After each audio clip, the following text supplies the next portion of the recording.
উজ্জয়িনী ওমকারেশ্বর ধাম দর্শনের চতুর্থ পর্বে আপনাকে অনেক অনেক স্বাগতম। আপনি জানেন কি, এখানেই পড়েছিল নর্মদা নদীর তটে রাবণের ক্ষত বিক্ষত দেহ। ভয়ঙ্কর যুদ্ধ হয় মিত্র, কিন্তু কার সাথে যুদ্ধ হয় বলুন তো? আপনি কি জানেন? আজকে আমরা দর্শন করতে করতে এই পবিত্র ওমকারেশ্বরে এমন একটি স্থানে এসে পৌঁছালাম, যে স্থানের মহিমা জানলে আপনি অবাক হয়ে যাবেন। মিত্র, রাবণের কথা তিন লোকে কে না জানে, আপনি আমি সবাই জানি। কিন্তু সেই রাবণ কারোর হাতে পরাস্ত হয়েছে, সে হলো প্রভু শ্রী রামচন্দ্র। কিন্তু না, প্রভু শ্রী রামচন্দ্রের আগেও এক ব্যক্তির হাতে উনি পরাস্ত হয়েছিলেন। সেই স্থানেই কিন্তু আজকে আমরা এসে পৌঁছেছি। রাবণ কিভাবে পরাস্ত হয় এই স্থানে, আমরা সেই পর্বটি এবার শুরু করি। ওম নমঃ শিবায়।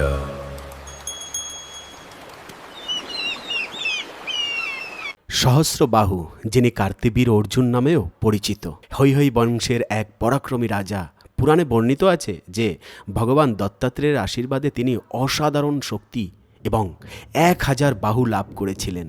তার রাজধানী ছিল মহেশমতি নগরী, মানে বর্তমানে মধ্যপ্রদেশের নর্মদা নদীর তীরবর্তী অঞ্চল বলে মনে করা হয়।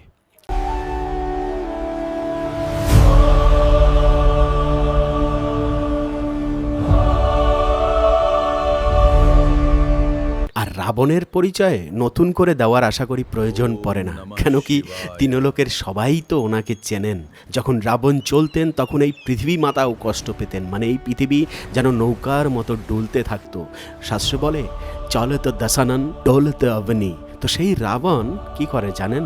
একদিন দিগ্বিজয় করার জন্য উনি বেরিয়েছেন, অনেক রাজাকে পরাস্ত করে বিভিন্ন দেশ বিদেশে ভ্রমণ করে এই নর্মদা নদীর তীরে এসে ভগবান শিবের পূজা করতেন। জানেন, উনি খুব সুন্দর পূজা করেন এবং ওনার রচয়িত আজও পর্যন্ত ভোলেনাথের পূজার সময় উচ্চারণ করা হয়। তো সেই ভোলেনাথের পূজা করছিলেন রাবণ। মিত্র, এই পবিত্র নর্মদা নদীর তটে সুন্দর মৃদু মৃদু হাওয়া বইছে, ভগবানের জন্য অনেক পুষ্প আদি সব কিছু দিয়ে সাজিয়ে ভোলেনাথের পুজো যখন আরম্ভ করেন, তখনই মিত্র ঘটে যায় এক অলৌকিক ঘটনা।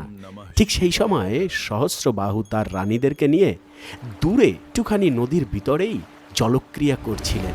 অনেক রানীরা হই হুল্লো আনন্দ করছিলেন এবং মিত্র, অতি আনন্দ মিত্র কোনো না কোনো বিপদ কিন্তু সবসময় ডেকে আনে, যা আমাদের জীবনেও ঘটে।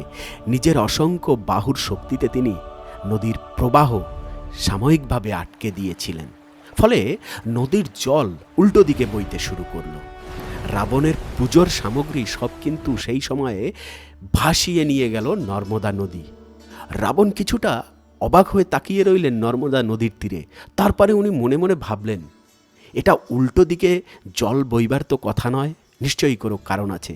সে সময় রাবণ উঠে গিয়ে লক্ষ্য করলেন বহুদূরে যে ওখানে কেউ একজন জলক্রিয়া করছেন এবং অনেক কোলাহলের শব্দ শোনা যাচ্ছে। আর সেই সময় গিয়েই রাবণ ক্রুব্ধ হয়ে আক্রমণ করে বসেন সহস্রবাহুর উপরে।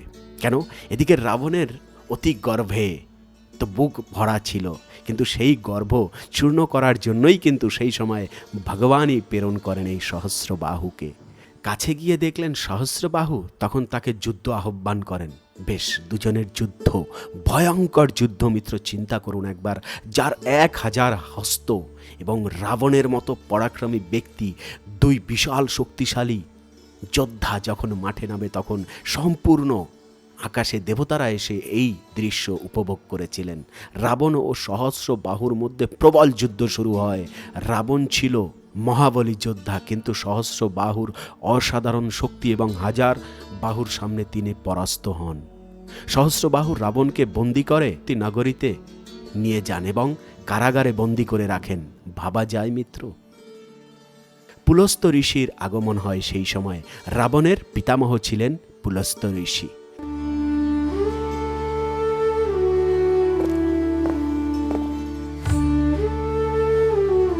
রাধি মাত্রাধিকা বাদিনাথা। তিনি সহস্রবাহুর কাছে এসে রাবণের মুক্তি দেওয়ার অনুরোধ করেন। দেখুন, অসুরেরাও কিন্তু ব্রাহ্মণের আদেশ পালন করেন। এই পুলস্ত্য ঋষির সম্মানার্থে সহস্রবাহুর রাবণকে মুক্ত করে দেন। তুমি এখন মুক্ত লঙ্কেশ, আপনার এই মহত্ব আমি ভুলব না। রাবণও তখন নিজের মুখে স্বীকার করলেন, সত্যি সহস্রবাহু আসলেই বীর। উভয়ের মধ্যে শত্রুতা শেষ হয়। মিত্র, এই কাহিনী দিয়ে আমরা কি বুঝতে পারলাম জানেন? অহংকার যত বড়ই হোক, তার চেয়েও বড় শক্তিশালী অধিকারী কেউ না কেউ থাকেন। আর প্রকৃত বীর শক্তির পাশাপাশি ঋষি মুনি ঋষি ও ধর্মের প্রতিও শ্রদ্ধাশীল হন। সহস্র বাহুর বীরত্ব যেমন স্মরণীয়, তেমনি রাবণের পরাজয় তার কাছেও অহংকারের সীমাকেও প্রকাশ করেন। এই কাহিনী প্রমাণ দেয় বাল্মীকি রামায়ণের উত্তরকাণ্ড, বিষ্ণু পুরাণ, ভাগবত পুরাণ এবং অন্যান্য পুরাণে বিভিন্ন রূপে বর্ণিত রয়েছে। তো চলুন, আজকে আমরা যে যাত্রায় বেরিয়েছি, এবারে সেই যাত্রা সম্পন্ন করি। মানধাতার পরিক্রমা পর্বতে যেসব দর্শনীয় স্থান রয়েছে, একে একে আমরা চলুন তাহলে এবারে সেই দর্শনগুলো শুরু করি। সহস্রবাহু ওনাকে 6 মাস যাবৎ কিন্তু বগলে দাবিয়ে রেখেছিলেন, ধ্যান করছিলেন, এরকমই কিছুটা আর কি। আমি পুরোটা এখন মনে করতে পারছি না। তো যাই হোক, সেই পবিত্র স্থান মিত্র, যেখানে এই নর্মদা মা বয়ে চলেছে। কত ইতিহাস আমাদের হিন্দু শাস্ত্র ধর্ম যদি আমরা একটু ঘেঁটে দেখি, কত কিছু জানা যায়। আর এপাশে মা কাবেরীর কথা কি বলবো, আহা, প্রভু শ্রী রামচন্দ্র কতবার যে এই পবিত্র নদীতে স্নান করেছেন, নর্মদায় স্নান করেছেন। মিত্র, এই যে অঞ্চল জুড়ে ওমকারেশ্বর, মধ্যপ্রদেশ, চিত্রকূট, এ হলো আমাদের প্রভুর বন গমনের মার্গ। সেই বন আর সেই নদী, এসব হলো আমাদের জানেন সেই স্বর্গলোক এবং প্রভুর বৈকুণ্ঠ লোক থেকে আসা জল, তার চরণেরই জল মিত্র এই সুন্দরভাবে বয়ে চলেছেন। এ মিত্র, এই পৃথিবীতে থাকলে কি হবে এই জল, কিন্তু এই জল হলো স্বর্গীয় আধ্যাত্মিক জল, যে জলের দ্বারা আমরা পবিত্র হই। যেরকম মা গঙ্গা দেবী, সব কিছুই কিন্তু আধ্যাত্মিক জগতের পৃথিবী লোকে আমরা বসে দেখতে পাচ্ছি। তো এরকম ভুরি ভুরি মিত্র মহিমা রয়েছে আমাদের এই মা কাবেরী এবং নর্মদা মাতাকে নিয়ে।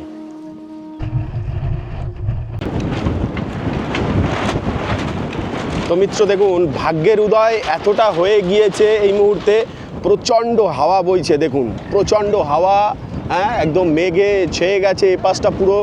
আর মানে ঠান্ডা হয়ে গেল, একটু সময়ের মধ্যে লু বন্ধ হয়ে গেল, বেশ, এই হলো কথা। মানে তার মানে হলো কিন্তু আমার পাপ কিন্তু কেটে গিয়েছে মিত্র। হ্যাঁ, যদি পাপ যদি না কাটতো তাহলে এরকম পরিবর্তন হতো কী করে, তাই না? মানে শান্তি দিচ্ছে।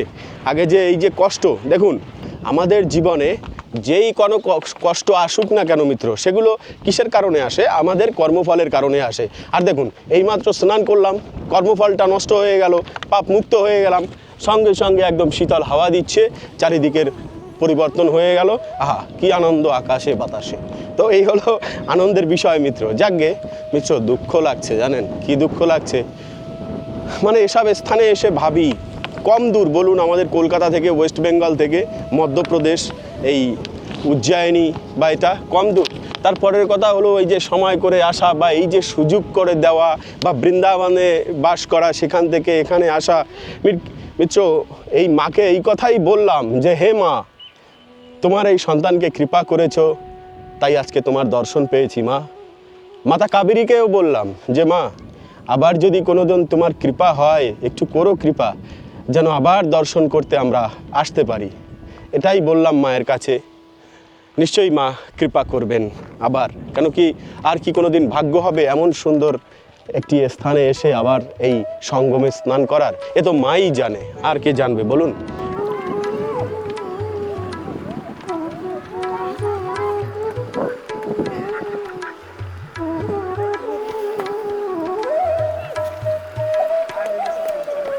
পাশে হলো কাবেরী নদী, কাবেরী নদীর ধারা এখানে বয়ে চলছে। মান্ধাতা মহারাজ কোথায় তপস্যা করতেন দেখুন, একবার চিন্তা করুন। এপারে রয়েছে কাবেরী নদী, ঠিক আছে, আর ঠিক এই পরিক্রমার উল্টো দিকে এই পর্বতের ওপারেই রয়েছে নর্মদা নদী। তো এবারে দেখুন, ওনার যে প্রাচুর্য, যে আগের স্থাপনা, সেই শিলাগুলি কিন্তু এখনও রয়েছে উপরে। একে একে করে আপনাকে দর্শন করাচ্ছি সেই আদি যুগের সব স্থাপনা। আর এই যে দেখুন, এখানে এসে দাঁড়াতে না দাঁড়াতে এত সুন্দর হাওয়া শুরু হয়ে গেছে। আর তার সাথে কিন্তু এই বানরগুলো এখানে এসে, বানর নয়তো না, হনুমানজি এখানে এসে বসে রয়েছে। তো এখন কথা হলো এই, এখানে যে একটি বানর বসে আছে, এর ইনি হলেন মা, তাই না? আর মায়ের খাবারের দরকার, কীভাবে তাকিয়ে আছে দেখুন। তো আমিও নাছর বান্দা, এই যে হাত থেকে নিয়ে নিল, দেখেছেন? কার প্রাসাদের ধ্বংস অবশেষ চিন্তা করতে পারেন? মানে যিনি ওমকারেশ্বর জ্যোতির্লিঙ্গ এখানে স্থাপনা করে গিয়েছেন, তারই এই ধ্বংসাবশেষ, তার রাজত্ব এখানে রয়েছে, তাও যেন এখনও পর্যন্ত মনে হচ্ছে যে স্বর্গের সেই বৈভব দর্শন করিয়ে দিচ্ছে আমাদেরকে। এ হলো প্রবেশদ্বার। এই পুরো পর্বতের উপর জুড়েই কিন্তু রয়েছে ওনার অনেক স্মৃতি। তবে সংস্কার করা হয়েছে অনেক, সেটা তো বুঝতে পারছি। এখান থেকে কত সুন্দর কাবেরীর ধারা দর্শন করা যায় দেখুন।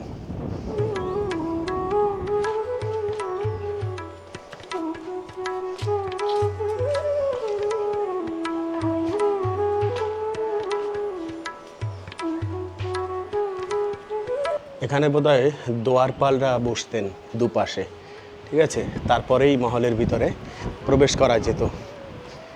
এই যে শিলাগুলো দেখতে পাচ্ছেন ছড়িয়ে আছে, এই শিলা থেকেই কিন্তু প্রাসাদের নির্মাণ। কত মন্দির রয়েছে উপরে জানেন, দারুণ।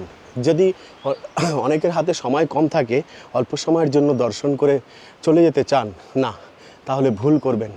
এত সুন্দর সুন্দর এই যে শ্লোক রয়েছে এখানে, এবং এই যে পর্বত উপরে কত সাধু মহাত্মারা রয়েছে, এই পরিক্রমা, এটিই তো হলো আসল দর্শন মিত্র, আসল দর্শন। তো মিত্র, এখানে একটি রাধাকৃষ্ণ মন্দির রয়েছে দেখুন। এত সুন্দর সুন্দর মন্দির মিত্র দর্শন করতে পারতেন।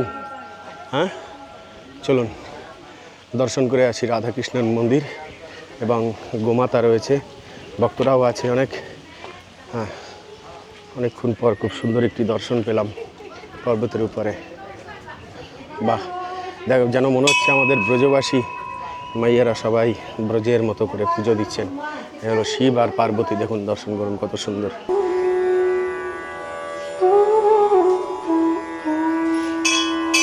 জয় ভোলেনাথ।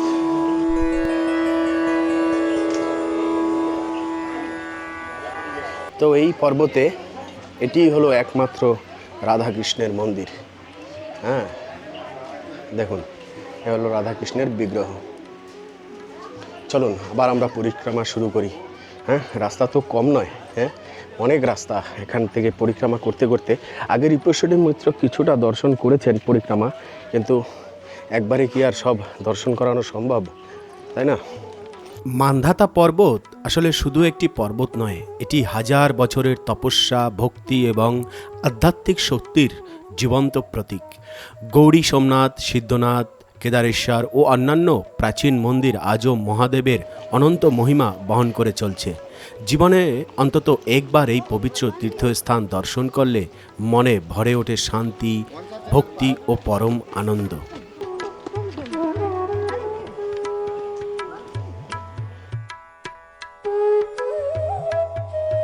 তো চলতে চলতে অনেক মন্দির দর্শন করলাম, এবং পুরো এই পর্বতের উপরে যেন একটি গ্রাম বসতি হয়ে গিয়েছে।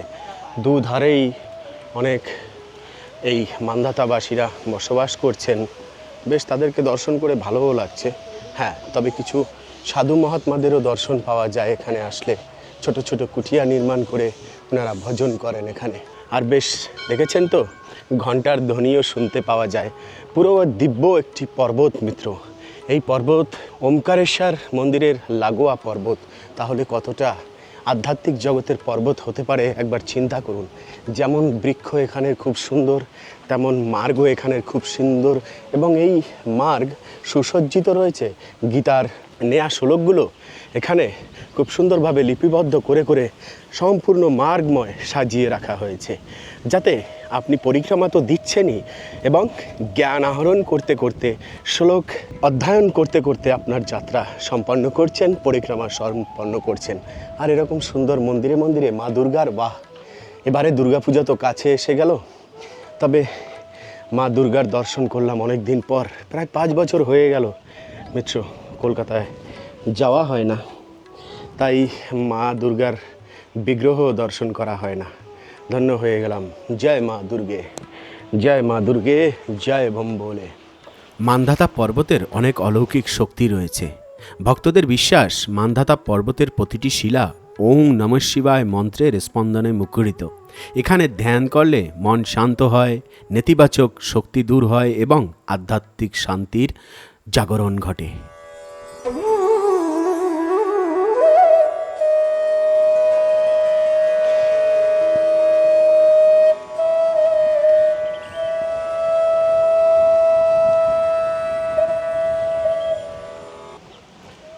আর ছোটোখাটো অনেক দোকানই আছে, কখনো আখের রস আপনি খেয়ে নিতে পারেন পিপাসা লাগলে, কখনো হালকা পাতলা শুকনো খাবারও আপনি খেয়ে নিতে পারেন এখান থেকে। আর হনুমান সেবা করার জন্য বেশ ব্যবস্থা করে রেখেছেন মান্ধাতা নগরবাসী। মা দুর্গাকে তো দর্শন করালাম, কিন্তু তার পতিকে দর্শন করবেন না? এই যে দেখুন, এই মান্ধাতা নগরবাসীদের তৈরি করা খুব সুন্দর একটি মন্দির। এখানে ভোলেনাথজির খুব সুন্দর বিগ্রহ রয়েছে, দেখুন।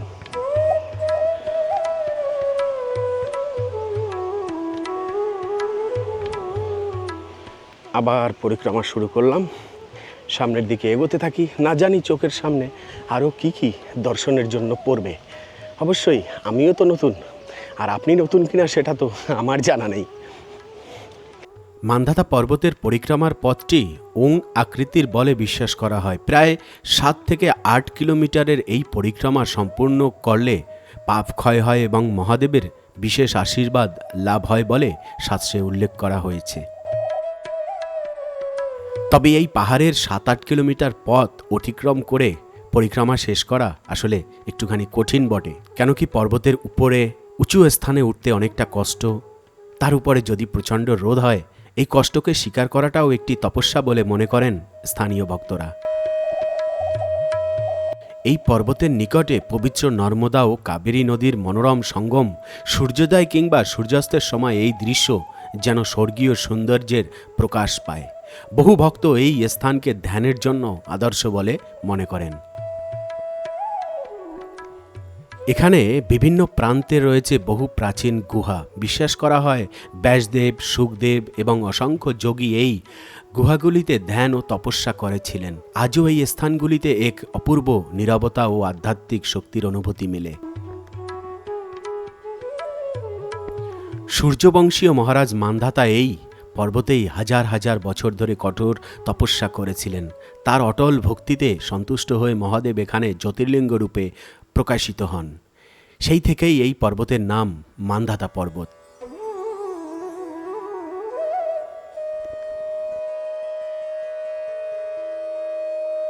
তো এই পর্বতের উপরেই কিছু দূর চলতে চলতে দেখুন গৌরী সোমনাথ মন্দির এখানে রয়েছে। অনেক পৌরাণিক মন্দির, খুব সুন্দর এখানের পরিবেশ কাঠামো দেখে মনে হচ্ছে যেন মান্ধাতা মহারাজ নিজের হাতেই তৈরি। হ্যাঁ, আসলেই তো তাই, ওনার হাতে তৈরি ছাড়া কি আর হবে এই মন্দির তৈরি? দেখুন দারুণ না মন্দিরটা। আর এই যে দেখা যায় পর্বত, একদম গ্রামবাসীরাও এখানে রয়েছে, খুব সুন্দর পরিবেশ, বৃক্ষের নিচে সবাই বসে রেস্ট নিচ্ছেন। আর এ হলো মন্দিরের দ্বার, আর এপাশে রয়েছে হলো নন্দী মহারাজ। ওই যে নন্দী মহারাজকে আগে দর্শন করতে হয়। আর এ হলো এখানের মন্দিরের ভোলেনাথের উচ্চতা প্রায় 2.5 ফুট মতো। মান্ধাতা পর্বতের অন্যতম প্রাচীন মন্দির হল গৌরী সোমনাথ মন্দির। এখানে বিরাজমান বিশাল কালো শিবলিঙ্গ ভারতের অন্যতম বৃহৎ শিবলিঙ্গ হিসাবে পরিচিত। লোককথায় বলা হয় একসময় এই শিবলিঙ্গে নিজের ভবিষ্যৎ দেখা যেত। ভক্তদের বিশ্বাস এখানে ভক্তিবরে প্রার্থনা করলে মহাদেব জীবনের সকল বাধা দূর করেন এবং শান্তি প্রদান করেন। তো মিত্র, এই মন্দিরের ইতিহাসে জানা যায় যে অরঙ্গজেবের সময় এই যে শিবলিঙ্গ এখানে রয়েছে, সেই শিবলিঙ্গ প্রচুর আলোকিত শিবলিঙ্গ ছিল এবং সেই শিবলিঙ্গর আশ্চর্যতা দেখে অরঙ্গজেব এই মন্দির ভেঙে দিতে চেয়েছিলেন এবং লোকও পাঠিয়েছিলেন এখানে ভেঙে দেওয়ার জন্য।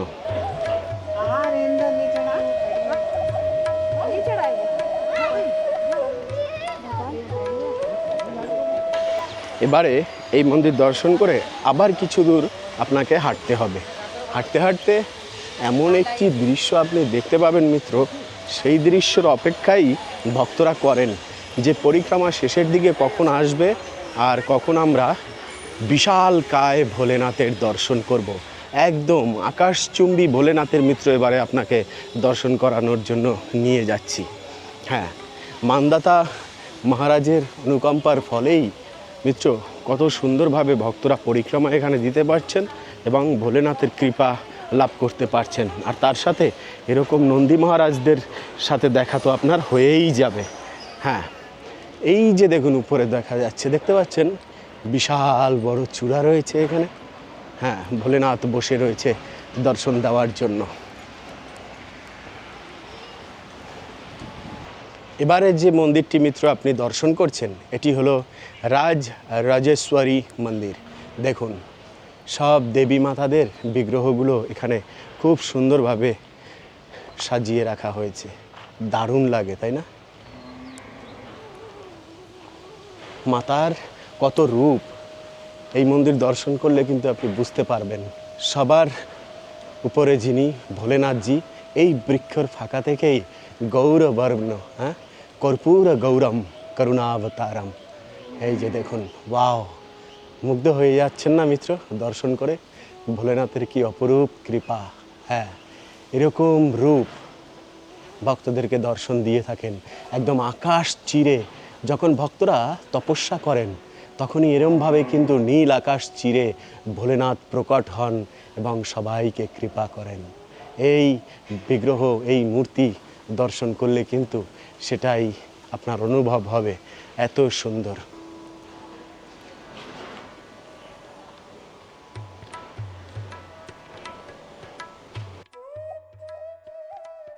সেখান থেকে কিন্তু এই বিগ্রহ দেখা যায়, অনেক দূর থেকে ভোলেনাথকে দর্শন পাওয়া যায় মিত্র। এখানে রয়েছে দেখুন কত সুন্দর একটি যজ্ঞের বেদী।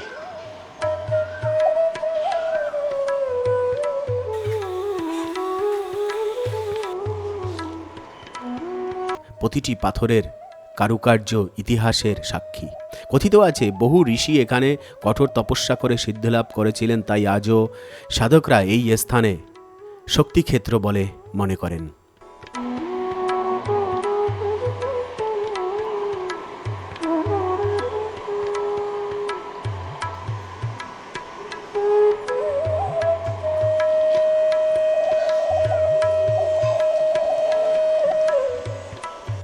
তো এই মন্দিরে গণেশজি রয়েছে, মাতা গৌরী রয়েছে, শঙ্করজি রয়েছে এবং তার পাশে বিষ্ণু মূর্তি রয়েছে। অনেক আদি বিষ্ণু মূর্তি কিন্তু এখানে আপনি দর্শন করতে পারবেন। বলা হয় সেই আমলের কিন্তু এই বিষ্ণু মূর্তিটি এখানে স্থাপনা করা হয়েছে। তো মিত্র, এই মন্দিরের নিকটেই ঠিক এই যে দেখা যাচ্ছে হলুদ রঙের বিল্ডিংটি, এই হলুদ রঙের যে মন্দিরটি, এটিই হলো কিন্তু পাতাল হনুমানজি মন্দির। এখানে মিত্র হনুমানজির এমন এক রূপ দেখতে পাবেন যেন মনে হবে যে এর আগে আপনি কখনো এই রূপ দেখেননি। কী রূপ বলুন তো? হ্যাঁ, হনুমানজিকে শয়ন অবস্থায় বা শুয়ে থাকা অবস্থায় আপনি দর্শন করবেন। মিত্র, মূল আমরা মন্দিরগুলো দর্শন করছি, কিন্তু এর পরেও অনেক মন্দির কিন্তু রয়ে যায়, যেসব মন্দিরগুলো দর্শন করতে গেলে আপনার প্রায় 2 দিন এই মন্দিরের পরিক্রমা করতে হবে, এই পর্বতের পরিক্রমা করতে হবে, তবেই দর্শন সম্পূর্ণ হবে। এক ভিডিওতে কত দূর বা দেখানো সম্ভব, তাই না? এরপরে পরিক্রমা মার্গ কিন্তু এর পাশ থেকেই আবার পুনরায় চালু হয়। সম্পূর্ণ মান্ধাতা নগরী আপনার চোখের সামনে ভাসবে। কত সুন্দর এই নগরীতে উনি বসবাস করতেন, যার নাম হলো ওমকারেশ্বর। এখানকার স্থাপত্য আজও দর্শনার্থীদের মুগ্ধ করে। এটি শৈব ও বৈষ্ণব ঐতিহ্যের মিলনের এক অনন্য নিদর্শন।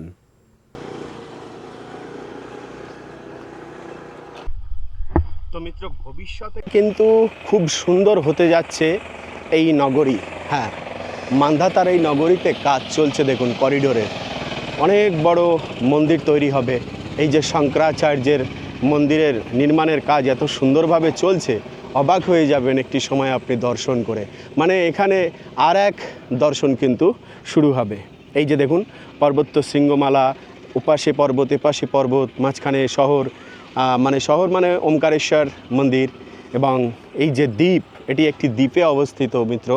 আর এখানে শঙ্করাচার্যের মন্দির নির্মাণ হবে। দারুণ, এখানে এক ভব্য মন্দির মিত্র নির্মাণ হতে যাচ্ছে।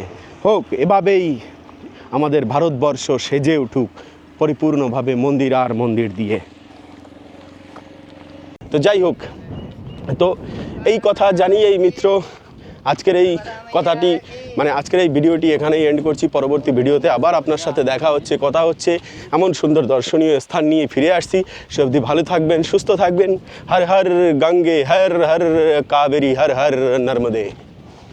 বৃন্দাবন ধাম ভ্রমণের জন্য আর নেই কোনো চিন্তা। রাধেশ্যাম কুঞ্জ এবং বৃন্দাবন বিহারী হোমস্টে আপনাদেরকে দিচ্ছে একই ছাদের নিচে সকল সুযোগ সুবিধা। এখানের প্রতিটা রুমই পরিষ্কার পরিচ্ছন্ন এবং রুচিসম্মত। প্রতিটা রুমেই অ্যাটাচ বাথরুম, গিজার, কমোড এবং পরিষ্কার পরিচ্ছন্নতার কোনো কমই নেই। আরও থাকছে বাঙালিদের রুচিসম্মত প্রসাদের ব্যবস্থা, ব্রেকফাস্ট, লাঞ্চ, ডিনার। আরও রয়েছে প্যাকেজ ট্যুর, সব ধরনের গাড়ি পরিষেবা, 84 কোরস পরিক্রমা, সাইট সিনের সুব্যবস্থা ইত্যাদি। স্ক্রিনে দেওয়া নাম্বারের সাথে অবশ্যই যোগাযোগ করবেন, হোয়াটসঅ্যাপ করবেন।